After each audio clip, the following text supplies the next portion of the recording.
270쪽. 270 아니야? 말 그대로 생물을 분리하겠다는 거야. 비슷한 애들끼리 묶어야겠죠? 그렇게 생물을 분리하겠다라는 거고, 비슷하다라는 게 공통된 특징 가지는 거니까 생물을 공통된 특징에 따라서 무리짓고 그 다음에 생물 사이의 계통을 밝히는 거다. 진화적으로 어떻게 되어 있는지 밝히는 건데, 제일 기본 단위가 종이에요. 종이다라고 하시면 생물 분류의 기본 단위인 거고, 우리가 이 종이라는 걸 어떻게 이야기하냐면 서로 교배해서 생식 능력이 있는 자손을 낳을 수 있는 개체들의 무리다라고 설명을 해요. 다른 종 사이에서 자손이 태어날 수 있어요. 실제로 태어날 수는 있는데 그 자손은 생식 능력이 없어. 그래서 밑에 예시 보시면 노새라고 어디서 들어본 적은 있죠. 뭐 한국 단편소설에서 들었을 수도 있고, 노새라고 한 번쯤은 들어봤을 텐데, 저 노새가 말이랑 당나귀 사이에서 태어난 거야. 다른 종 사이에서 태어난 건데 얘는 생식 능력이 없어요. 그래서 말이랑 당나귀가 다른 종이다 라고 설명을 한다. 요거 보시면 되고, 자 그러면 분류를 어떻게 하느냐, 종속, 과목, 강문, 계, 역이라는 순서로 분류한다 라는 거 8개는 외우셔야 돼요. 그냥 수엘 리베처럼 그냥 외우시면 돼요. 종속, 과목, 강문, 계, 역이다. 요렇게 종이 제일 작은 거고 역이 제일 큰 거죠. 종으로 갈수록 하위 단계라고 하는 거고요, 역으로 갈수록 상위 단계라고 설명하시면 돼요. 오케이? 자 그럼 종 중에서 비슷한 애들끼리 묶어서 속으로 가는 거야. 여러 다른 종인데 공통된 특징 가진 애들끼리 속으로 갈 거고요, 여러 가지 속을 묶어서 괄호 가고요, 괄호 묶어서 목으로 가고, 묶어서 강으로, 묶어서 문으로, 묶어서 개로, 묶어서 역으로 가는 거다. 오케이? 그러면 같은 속에 속하는 애들이랑 같은 목에 속하는 애들 중에서 어떤 애들이 더 가까울까? 뭐 같은 속에 속하는 A종이랑 B종이랑 같은 속은 아니지만 A종이랑 B종은 같은 목에 속한대. 그럼 누가 더 유연관계가 가까운 거예요? 같은 속에 속할수록 더 공통된 특징을 많이 들고 있는 거죠. 오케이? 그 이야기가 여기 하위 단계에서 같은 분류군에 속한 생물일수록 유연관계가 가깝다라는 뜻이고, 유연관계가 무슨 뜻인지는 혹시 기억나실까요? 유연관계? 유연관계가 뭐야? 그 뭐 있었어. 진화적으로 멀고 가까운 정도를 유연관계라고 나타나기로 했고, 진화적으로 가까운 거고, 여기서 여기나 대에서 가까울수록 그냥 먼 거죠. 그냥 같을수록 멀어지는 거죠. 그렇게 설명하시면 되고, 여기서 분류군이라는 단어가 새로 나와요. 분류군이다 라고 하시면 이연관계에 따라서 분류한 생물 무리다 해서 군이라고 붙이는 거고, 종이 분류군일 수도 있는 거고요, 속이 분류군일 수도 있는 거고요, 과가 분류군일 수도 있는 거고, 어쨌든 그 무리를 우리가 분류군이라는 단어를 쓴다라고 기억하시면 돼요. 그냥 그 단어로 끝인 거고, 내용은 어려운 거 없죠? 자, 그 다음에 우리 한 번이라도 식물도감이나 동물도감이나 뭐 표시해둔 거 한 번쯤은 봤을 거야. 그 밑에 이렇게 알파벳으로 영어로 알파벳 이용해서 학명 써진 거 한 번쯤은 봤을 건데, 자, 이 학명은 린네라는 사람 이름 기억해 주셔야 되고, 린네가 창안한 이명법으로 표시할 거거든요. 우리가 지금 사용하는 게 이명법이라는 건데, 얘가 뭐냐? 동명, 종소명, 명명자 순서로 표기를 하는 거예요. 자, 속명은 이 속의 이름인 거야. 종소명은요, 종의 이름인 거고요, 명명자는요, 이름 붙인 사람인 거예요. 오케이? 그러면 우리 학명만 보고도 어떤 속에 속하는지까지는 알 수 있을 거야. 자, 그럼 이 학명이 왜 필요하냐라고 하시면, 호랑이 한국말로 호랑이라고 할 거고 영어로 타이거라고 할 거예요. 그쵸? 그렇지만 연구하는 사람들이 많으니까 공통된 단어가 하나 필요했던 거죠. 그래서 이런 학명을 붙여준 거다. 됐죠? 자, 그 다음 알파벳 이용해서 이야기하고 있는데, 영어는 아닌 게 라틴어 이용해요. 보통 라틴어나 라틴어화된 단어를 이용할 거고, 숙명이랑 종소명은 이탈릭체로 표기되어 있죠? 그쵸? 명명자는 아닌데 얘는 이탈릭체로 표기되어 있고요. 속명의 맨 앞글자는 대문자로 쓸 거예요. 종소명은 전부 다 소문자로 쓸 거다. 이 정도는 그냥 외우시면 돼요. 됐죠? 자, 여기까지 외워주시면 되고, 그 다음에 학명에는 속명이 포함되어 있으니까 유형관계가 아주 가까운지 정도는 확인할 수 있을 거야. 그쵸? 자, 여기까지 봐주시면 되고, 어려운 거 없죠? 넘어갈게요. 그 다음에 계통이 있어.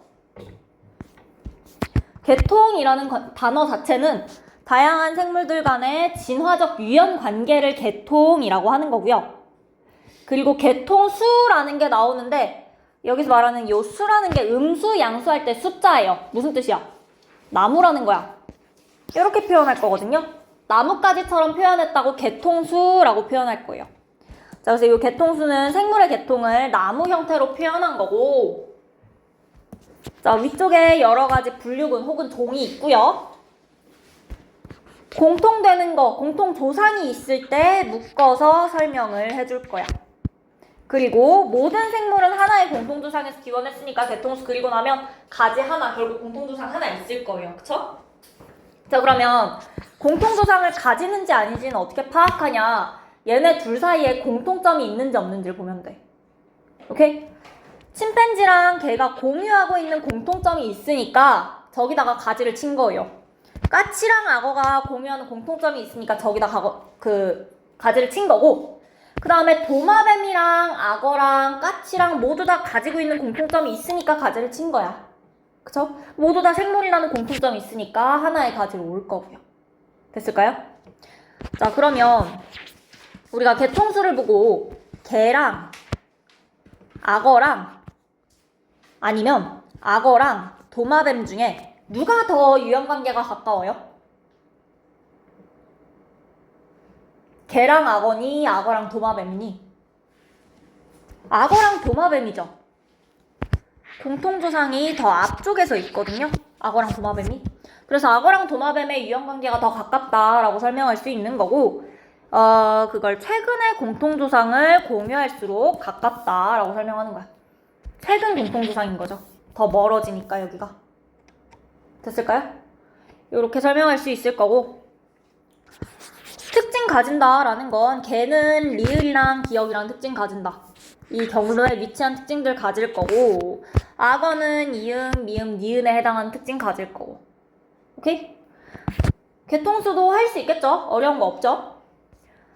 자, 그러면 그 밑에 개념 확인 문제에 자연 상태에서 서로 교배해서 생식 능력이 있는 자손을 낳을 수 있는 개체들의 무리를 한 글자로 뭐라고 한다?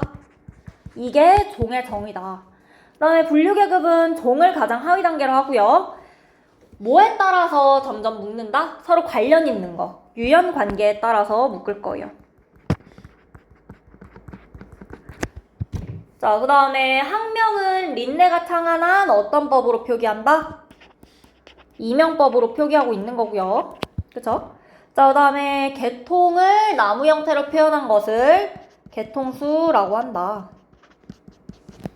그쵸? 여기까지 내용이 거의 없어요. 자, 1번 문제 보시면 가장 상위 단계에 해당하는 게 뭐야? 우리 분류계급? 역으로 가실 거예요. 2번부터 풀게요. 분류계급 가장 하위 단계부터 상위 단계까지 혹시 벌써 외운 사람 있을까요? 종, 속, 과, 목, 강, 문, 개, 역이다. 외우셔야 돼요, 8개.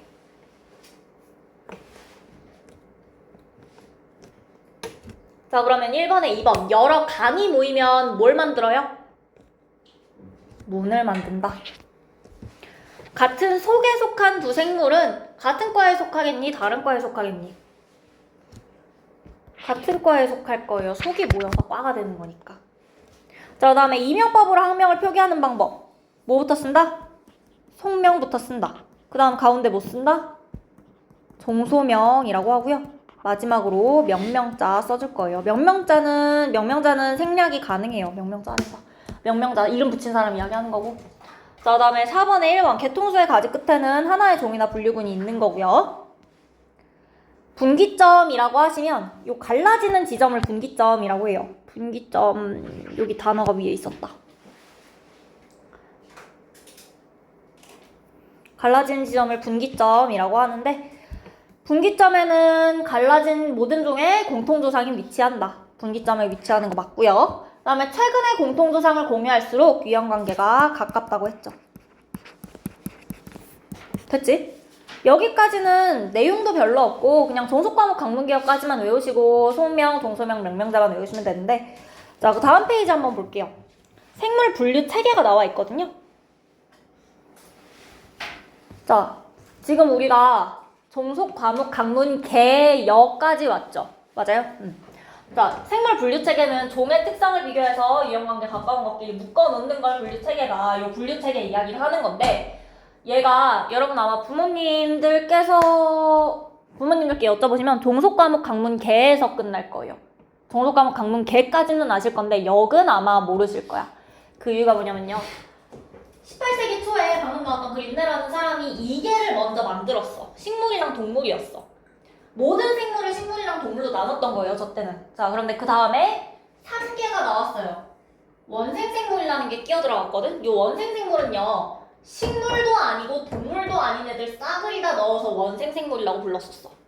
그 다음에 4계는 일단 넘어가시고 5계로 가시면 식물 있고 동물 있고 원생생물이 있는데 균계가 새로 생겼어요. 균계에 속한 애들이 버섯이나 곰팡이들, 그쵸? 그 다음에 얘네는 전부 다 진핵생물인데 혹시 기억나실까요? 진핵생물, 원핵생물? 원핵생물을 발견했어요. 그래서 5계가 됐어. 원핵생물계, 원생생물계, 식물계, 균계, 동물계까지. 그리고 삼역 6계라는 게 20세기 후반 우즈가 제안했는데 1990년에 학계에 제안이 된 거예요. 그래서 아마 어머님들, 아버님들께서는 종속과목 강문 개까지만 기억을 하실 건데 지금은 삼역 6계로 이야기를 하고 있어요. 오케이? 얘는 그러면 역이라는 게 추가됐어. 그쵸? 세균역, 고균역, 진핵생물역이 있고요. 무슨 차이가 있냐? 원래도 우리 5계에서도 원생생물계, 식물계, 균계, 동물계는 진핵생물들이었거든? 얘네는 진핵생물역에다가 모아놨고요.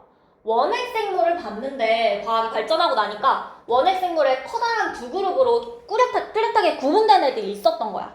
그래서 세균역이랑 고균역으로 나눈 거예요. 다시 그러면 세균역에 속하는 애들도 고균역에 속하는 애들도 원핵생물이긴 해. 원핵생물인데 이거를 세균역, 고균역으로 나눈 거고요.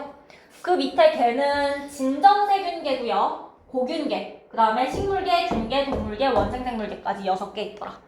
오케이? 3형 6개라는 거 제한되었다. 기억해 주시면 되고 5개랑 3형 6개 차이 기억해 주셔야 돼요. 차이점 원핵생물계가 세균역이랑 고균역으로 나뉜 거다. 자, 그러면 이 3형 6개로 나누게 된 이유가 뭐냐? 라이보솜 RNA 염기서열 정보에 근거했대요. 정확하게 몰라도 돼요. 그냥 리보솜 RNA 염기서열 정보에 근거했대. 과학이 발전했으니까 할 수 있었던 거죠. 과학이 발전하다 보니까 뭔가 차이를 찾았다 정도로만 생각하시고 그게 라이보솜 RNA 염기서열 정보다는 기억하셔야 될 거예요. 요건지는. 오케이? 자, 그리고 세균역, 고균역, 진핵생물역으로 나눈 거고 현재 지금 저거 사용하고 있고요. 지금 독특한 건 고균역은 진핵생물역이랑 유형관계가 더 가까워요. 라이보솜 RNA 염기서열도 확인해보고 세포벽 성분도 확인해보고 DNA 복제라든지 단백질 확성까지 분자생물학적인 과정들 확인해보니까 고균역은 진핵생물이랑 오히려 더 비슷하더라. 그래서 나누게 된 거다. 오케이?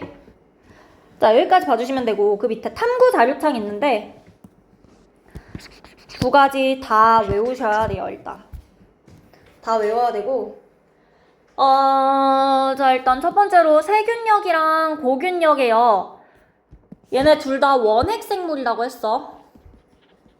진핵생물역은 당연히 진핵생물일 거고 그러면 원핵생물과 진핵생물의 차이가 뭐예요? 원핵생물이 뭐야?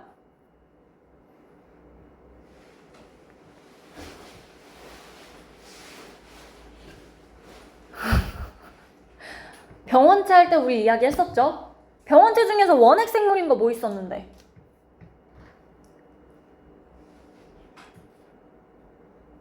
큰일 났어요. 그쵸? 세균이 단세포 원핵생물이었고요.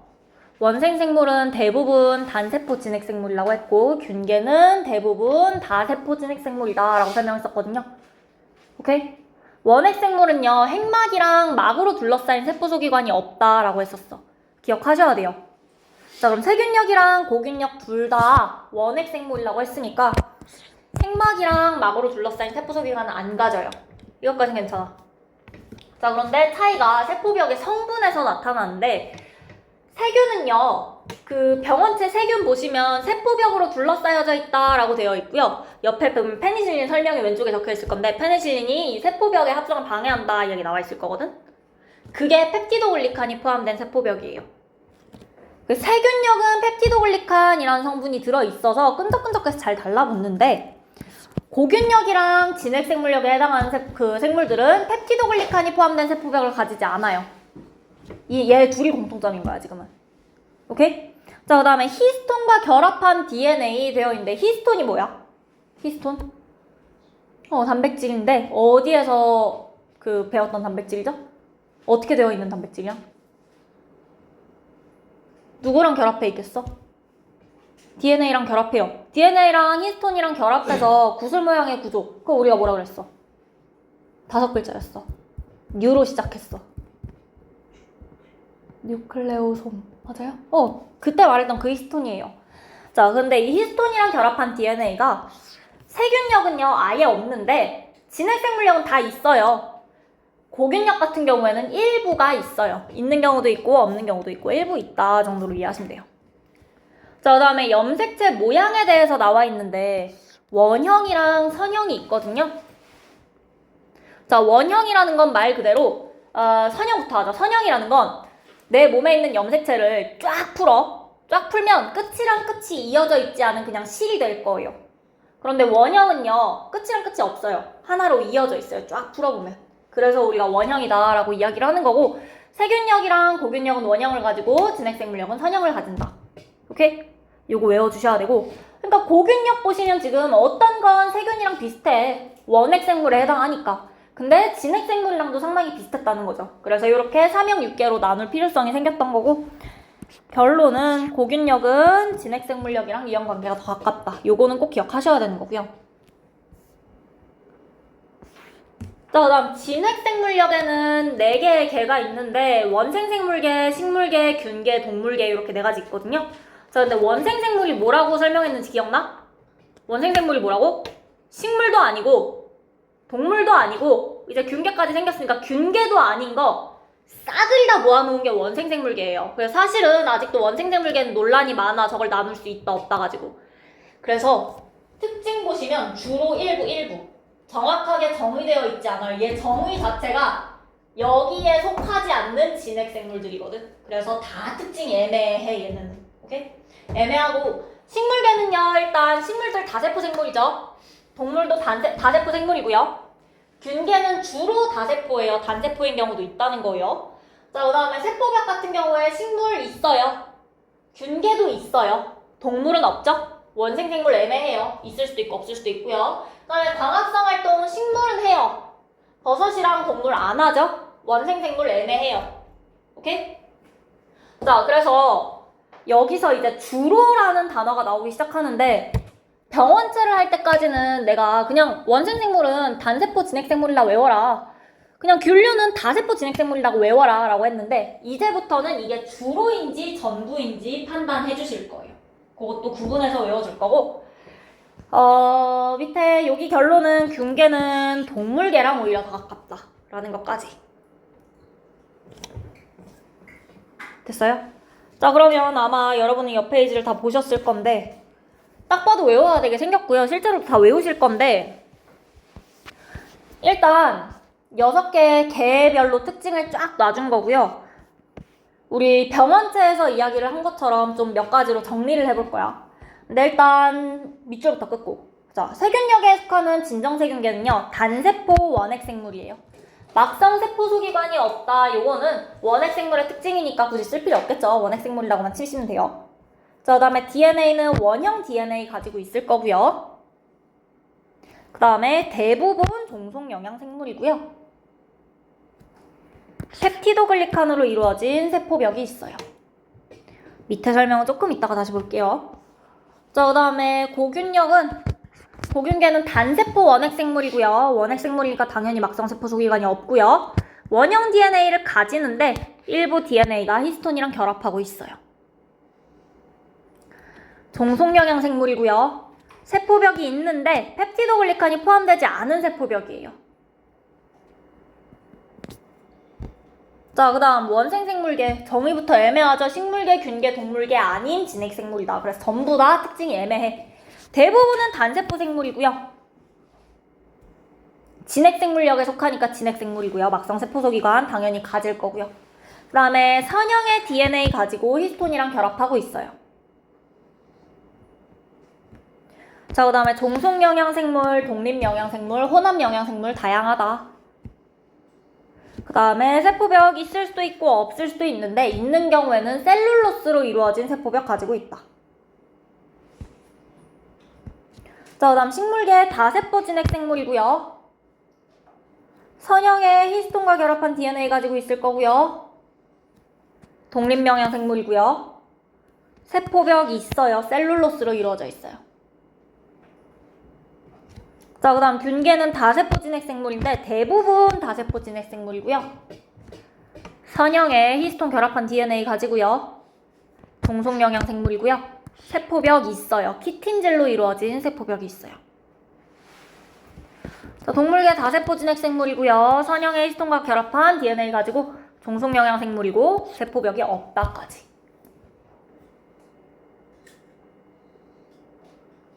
자, 이 네 가지 특징은 전부 다 구분해서 일단 외워주셔야 되고요. 그 다음에 안 읽고 넘어간 거. 진정세균계에서 모양에 따라서 간균, 구균, 나선균으로 분류하고요. 이런 애들 막대 모양을 간균이라고 하는 거고, 구균은 동그란 거, 구고요. 그 다음에 나선균 이상하게 생겼어요. 그 다음에 대부분 종속영양생물 되어 있었죠. 그 중에서 광합성하는 거 남세균이라고 있어요. 광합성하는 남세균 이따까지 봐주시고, 자, 그 다음에 고균계 넘어가시면 얘는 화산, 심해 열수구, 염전, 늪 같은 되게 생물이 살기 어려운 환경에서 주로 살고 있는데 얘네가 히스톤이랑 결합한 DNA를 가진 이유 자체가 이상한 데 살아서 그렇다라고 생각하시면 돼요. 히스톤이랑 결합해 있으면 실을 내가 막 그냥 늘어뜨려 놓는 것보다 실패에 감아놨을 때 실이 덜 상하겠지. DNA가 덜 상하라고 감기 시작했다라고 설명할 수 있어요. 근데 우리가 진핵생물에서는 히스톤 8개에다가 DNA가 2바퀴만 감겨서 뉴클레오솜을 형성합니다 라고 했었는데 얘네는 사실 히스톤 4개에다가 DNA가 좀 감겨 있어요. 뉴클레오솜까지 이루지는 않는데 히스톤이랑 결합은 한다. 가끔 가다가 이제 좀 넓은 의미에서 쟤네도 뉴클레오솜으로 보는 뭐 그런 문헌도 있을 수 있지만 일단은 뉴클레오솜은 아니다 라고 설명하긴 해요. 뉴클레오솜, 우리가 알고 있는 진핵생물의 뉴클레오솜 형태는 아니다 정도로 이해하시면 되고, 얘네는 극호열균이라는 거 있어요. 열을 매우 좋아한다라는 거야. 염분을 매우 좋아한다. 염분 농도 높은 데서 살고요. 산소 없는 곳에서 메테인 생성균 생겨요. 저거는 예시 외워주시는 게 좋을 거고요. 자, 다음 원생생물계 보시면 혼합영양생물이라는 거 있는데 혼합영양생물은 종속영양생물로서 작용할 수도 있고 독립영양생물로서 작용할 수도 있는데 예를 들어서 먹을 게 너무 없어. 환경이 안 좋아져. 그럼 광합성하는 거야. 광합성해서 에너지 없고요. 그 다음에 먹을 게 좀 많아졌어. 살기 괜찮아지면 먹어서 종속영양생물로 활동하는 애들을 혼합영양생물이라고 해요. 그래서 어쨌거나 여러 가지 다 모여있다 생각하시면 되고, 아메바랑 집신벌레, 그 다음에 해조류들도 원생생물에 속하고요. 규조토 들어본 적 있죠? 저 규조류가 죽어서 쌓인 걸 규조토라고 하는 거예요. 규조류도 원생생물에 속해요. 오케이? 자, 그 다음에 식물계 보시면 여기는 아마 다 됐을 거고 식물계 예시 모르는 분들 없을 거고, 균계는 키틴질로 이루어진 세포벽이라는 거 기억해 주셔야 되고요. 번식 포자로 한다는 거 정도는 알고 있으면 좋고요. 예시 알고 있을 건데 균계에서 대부분 다세포 진핵생물이다라고 했었죠. 대부분인 게 효모 같은 경우에는 균계에 속하는 단세포 진핵생물이에요. 자, 그다음에 동물계 보시면 동물계는 내용 다 알고 있는 내용일 거고. 괜찮아요? 그러면 우리는 지금부터 정리를 할 건데 이건 직접 하셔야 돼서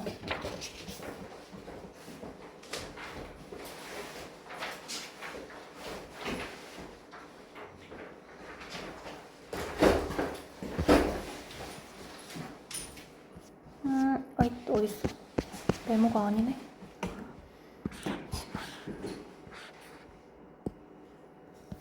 네, 요런 느낌으로 방금 우리 형광펜 친 게 4가지 특징 형광펜을 쳤었죠. 6개에 대해서 전부 다 요 4가지 지금 정리를 해주실 거예요. 요렇게 요거 예시 보시고 나머지는 직접 다 책 보면서 지금 정리를 할게요. 베껴 쓰면 안 외워질 거거든요. 직접 정리를 할 거야. 거기다가 빈 종이에다가. 그래도 돼요.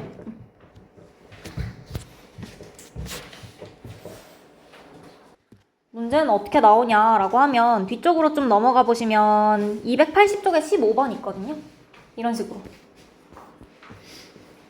균계, 동물계, 식물계, 고균계 있어요. 저 특징에 해당하는 거 가지는 개수 나와 있는 거고요. 진핵생물인 거 누구 있어요? 이 중에? 진핵생물인 거? 균계, 동물계, 식물계 하시면 되죠? 자, 그 다음에 독립영양생물이다. 식물계만. 세포벽이 있다. 균계, 식물계, 고균계. 맞죠? 고사리가 속한다. 식물계. 자, 그럼 A, B, C, D 중에서 식물계는 뭐겠어? C겠죠? 개수가 4개니까. 자, 그 다음에 개수 2개인 거 B는 누구야? 균계예요. 자, 그 다음에 동물계랑 고균계는 둘 다 1개씩인데 문제 A에 속하는 거 히스톤이랑 결합한 선형 DNA 가진다 라고 되어 있으니까 A가 동물계고 D가 고균계고 A에 해당하는 숫자 1이다. 이렇게 특징 구분하는 걸로 문제 나올 거니까 이 정도 외워주시면 돼요. 됐을까요? 자, 그러면 여기까지 할 건데 그 앞에 문제 하나만 더 보고 276쪽 개통수 문제인데요. 이런 식으로 특징이 A, B, C, D가 있고요. 이 A, B, C, D를 가지는 종 A부터 E까지 있는 거, A부터 E까지 있는 거고 기억, 니은, 디귿, 리을, 미음으로 나타낼 수도 있는 거고요. 자, 그러면 A라는 특징은 동물종 5개가 가지는 거고 B는 3개가, C는 2개가, D는 2개가. 맞아? 여기 맨 아래쪽에 있는 특징이면 5개의 종 모두가 가지는 특징인 거고 이쪽은 2개, 3개, 2개네. 그럼 A, B, C, D 중에서 A랑 B는 결론이 같네요. 이쪽이 A, 이쪽이 B겠네.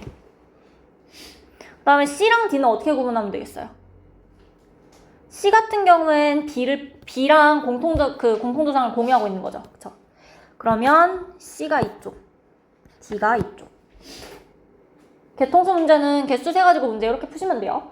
뒤에 또 있을 거니까 이렇게 풀어주시고 오늘 완자 숙제는 281쪽까지 해주시면 되고요. 그 다음에 여러분 안타깝게도 그거 안 했어요.